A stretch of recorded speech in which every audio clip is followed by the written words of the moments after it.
नमस्कार साथियों, मैं सीमा गुप्ता आज आप सभी के बीच समीक्षा अधिकारी सहायक समीक्षा अधिकारी प्रारंभिक परीक्षा 2021 में आप सभी की सफलता के लिए एक नए पहल को आरंभ की हूँ और वह पहल है रेडियो क्लासेस। साथियों, रेडियो क्लासेस के माध्यम से यह प्रयास किया जाएगा कि आप सभी खाली वक्त में किस प्रकार से अत्यंत ही महत्वपूर्ण फैक्ट को रिकॉल कर सके, रिवाइज कर सके, ताकि कोई भी क्वेश्चन आप सभी का गलत ना हो सके। तो साथियों, आज मैं आप सभी के बीच RO प्री एग्जाम 2021 के द्वितीय प्रश्न पत्र विशेष विशेषण से संबंधित अत्यंत ही महत्वपूर्ण क्लासेस को लाई हूँ। अवश्य ही इसे आप खाली वक्त में बार बार सुनने का प्रयास करिए ताकि कोई भी क्वेश्चन गलत ना हो। तो आइए जानते हैं विशेषण। विशेषण किसे कहते हैं, विशेषण के क्या कार्य है तथा वे तमाम महत्वपूर्ण जानकारियाँ जिससे परीक्षा में क्वेश्चन पूछे जाते हैं। तो विशेषण संज्ञा अथवा सर्वनाम की विशेषता बताने वाले शब्द विशेषण कहलाते हैं। संज्ञा अथवा सर्वनाम की विशेषता बताने वाले शब्द विशेषण कहलाते हैं। विशेषण एक तरह से एक ऐसा शब्द है जो प्रत्येक दशा में संज्ञा या सर्वनाम की विशेषता बताता है। उल्लेखनीय होगा कि विशेषण रहित संज्ञा से जिस वस्तु का बोध होता है, विशेषण लगाने पर उसका अर्थ सीमित संदर्भों में हो जाता है। उदाहरण के लिए, गाय से संपूर्ण गाय जाति का बोध हो रहा है, लेकिन सफ़ेद गाय कहने से सिर्फ सफ़ेद गायों का ही बोध हो रहा है, न कि सभी गायों का। साथियों, इस प्रकार के कई प्रकार के क्वेश्चन पूछे जाते हैं। अब आते हैं विशेषण के क्या कार्य हैं। जी हाँ साथियों, अब आप सभी को बताना है कि विशेषण के क्या क्या कार्य हैं और इससे भी क्वेश्चन काफ़ी पूछे जाते हैं।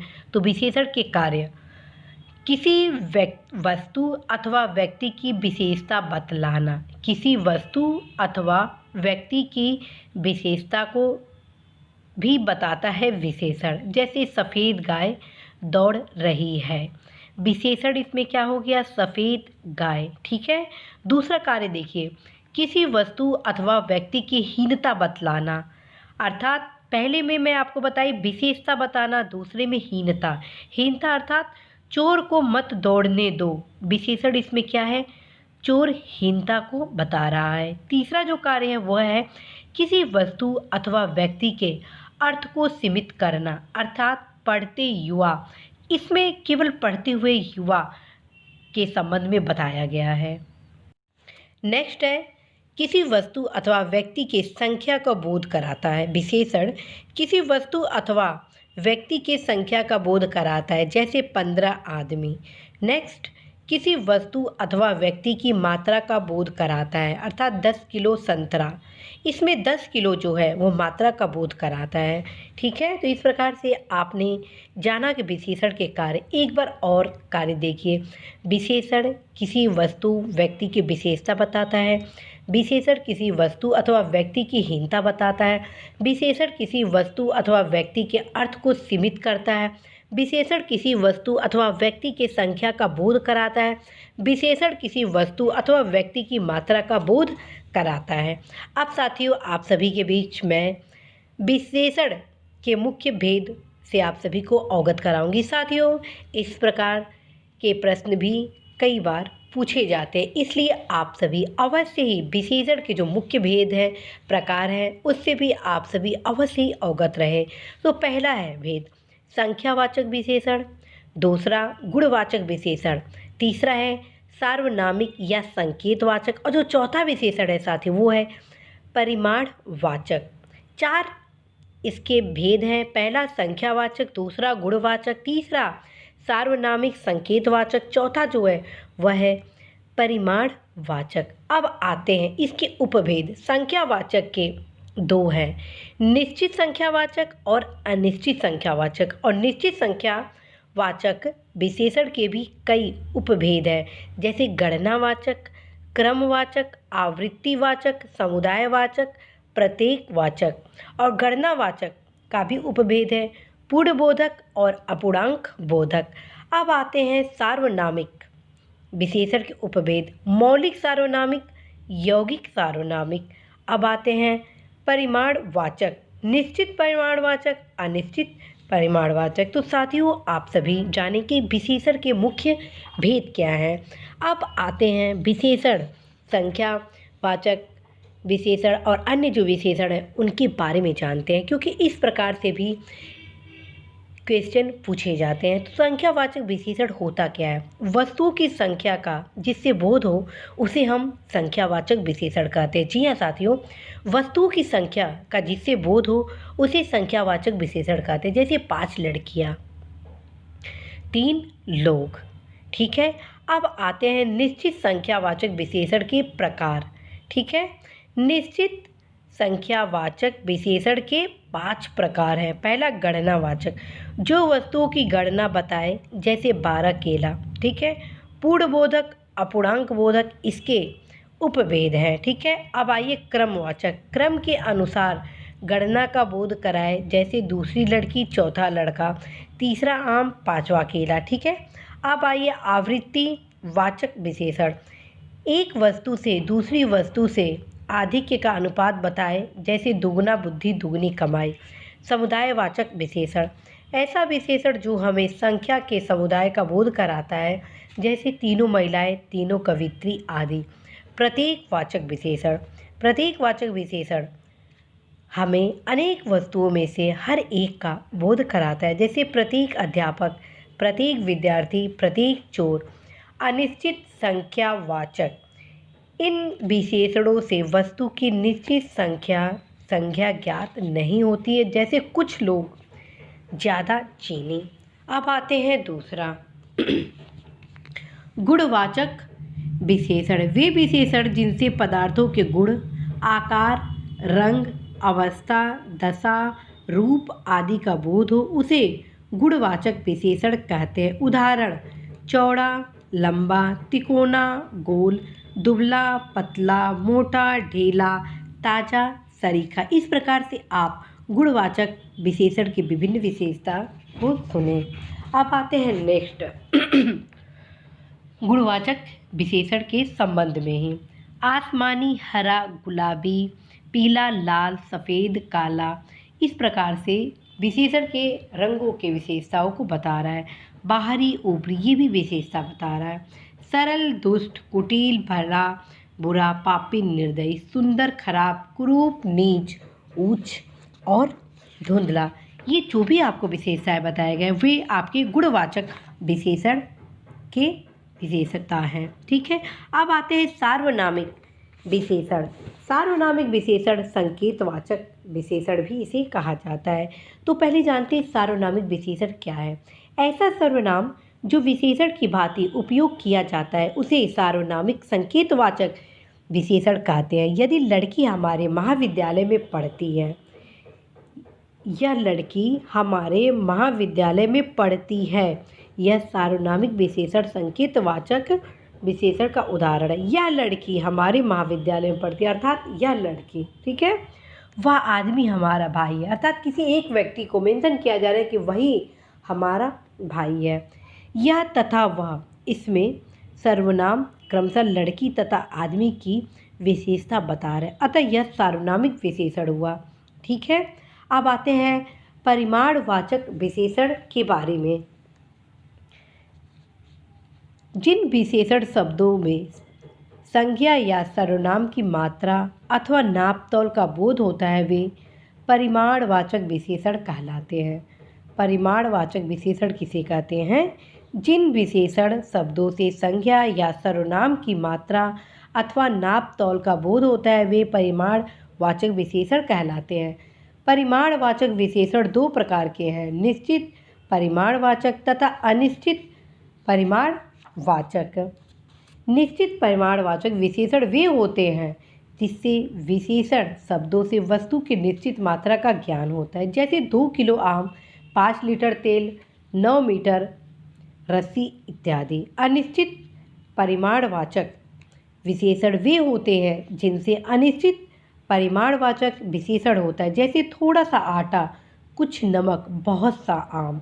अब आते हैं विशेष्य। अभी तक आपने जाना विशेषण के महत्वपूर्ण प्रकार और उसके बारे में अब आप सभी जानेंगे विशेष्य, जिससे कई क्वेश्चन आप सभी की इस परीक्षा में पूछे जाते हैं। तो विशेष्य के बारे में जानिए क्या होता है विशेष्य।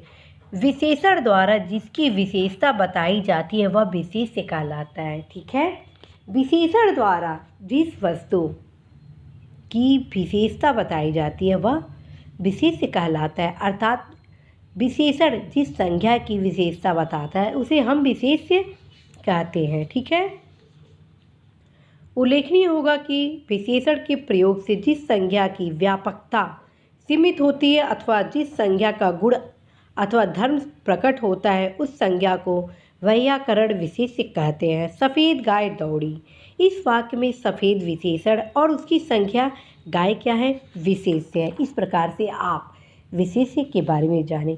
अब जाने विशेष्य विशेषण एवं विधेय विशेषण। विशेष्य विशेषण एवं विधेय विशेषण। जो विशेषण विशेष्य के पूर्व आए वह विशेष्य विशेषण कहलाता है तथा जो बाद में आए वह विधेय विशेषण कहलाता है। फिर से ध्यान दें, विशेष्य विशेषण क्या होता है और विधेय विशेषण क्या होता है। ध्यान से सुने, जो विशेषण विशेष्य के पूर्व आए वह विशेष्य विशेषण कहलाता है तथा जो बाद में आए वह विधेय विशेषण कहलाता है। विशेष्य विशेषण के उदाहरण सुने अब। चंचल शिशु, तेज विद्यार्थी, सूनी जगह। इसमें चंचल आपका विशेषण है। ठीक है, तेज क्या है, विशेषण है। सूनी क्या है, विशेषण है। और चंचल के बाद क्या लगा है, विशेष्य शिशु। और तेज विद्यार्थी, तेज क्या है आपका विशेषण, जबकि विद्यार्थी क्या है, विशेष्य। सूनी जगह, सूनी जगह में साथियों सूनी विशेषण है जबकि जगह विशेष्य है। इस प्रकार से आप विशेष्य विशेषण के उदाहरण को जानें।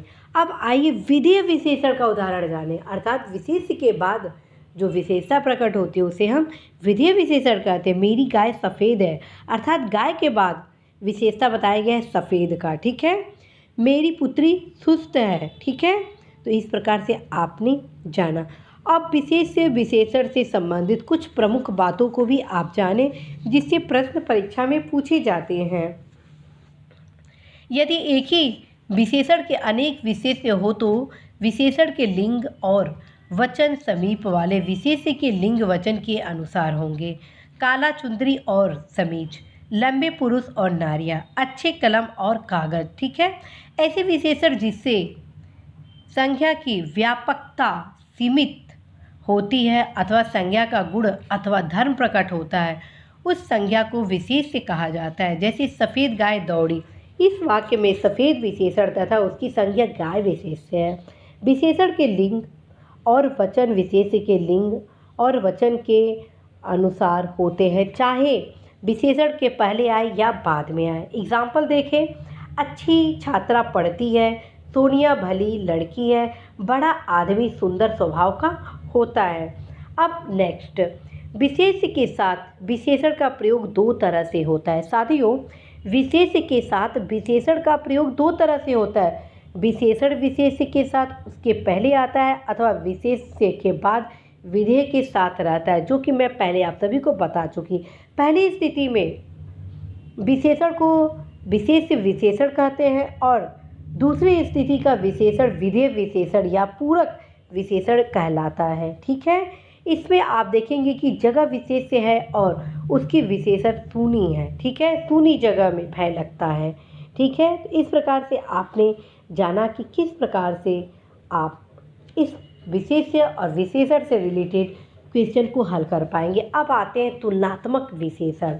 जी हाँ साथियों, इस पार्ट से भी क्वेश्चन आप सभी की इस परीक्षा में पूछे जाते हैं तुलनात्मक विशेषण से। तो पहले जानें, तुलनात्मक विशेषण के 3 प्रकार हैं, मूलावस्था, उत्तरावस्था और उत्तमावस्था। मूलावस्था, उत्तरावस्था, उत्तमावस्था।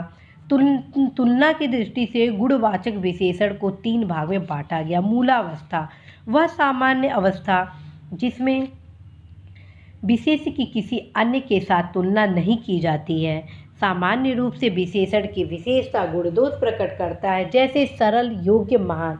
इसको हम मूलावस्था विशेष कहते हैं। ठीक है, अब आते हैं उत्तरावस्था विशेषण के बारे में जानते हैं। तो तुलनात्मक विशेषण के उत्तरावस्था क्या कहलाता है? वह अवस्था जिसमें विशेष्य शब्द की तुलना दूसरे विशेष्य के साथ की जाती है तथा एक को दूसरे के मुकाबले छोटा या बड़ा, अच्छा या बुरा बताया जाता है। उत्तरावस्था का बोध कराने के लिए संस्कृत की भांति हिंदी में भी मूल शब्द के बाद तर प्रत्यय जोड़ दिया जाता है, जैसे योग्यतर, सरलतर, कोमलतर। अब हम आपको विशेषण के उत्तमावस्था के बारे में बताएंगे। उत्तमावस्था, जिस अवस्था में विशेष्य को सबसे अच्छा बताया जाता है उसे उत्तमावस्था कहते हैं।